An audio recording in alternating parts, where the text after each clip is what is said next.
April the 7th. Why are we not told plainly? He charged them that they should tell no man what things they had seen, till the Son of Man were risen from the dead. Mark chapter 9, verse 9. Say nothing until the Son of Man is risen in you, until the life of the risen Christ so dominates you that you understand what the historic Christ taught.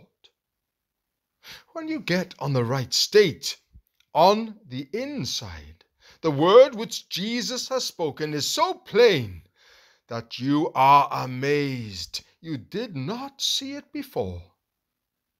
You could not understand it before.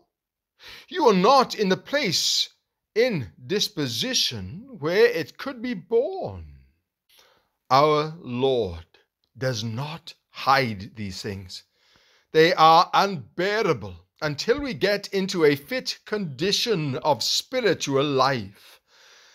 I have yet many things to say unto you, but ye cannot bear them now.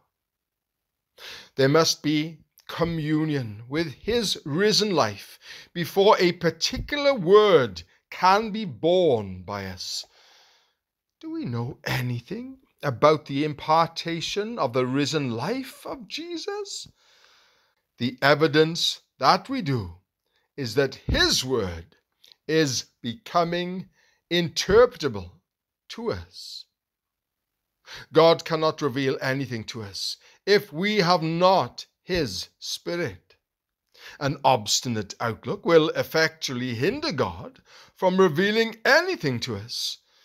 If we have made up our minds about a doctrine, the light of God will come no more to us on that line. We cannot get it. This obtuse stage will end immediately.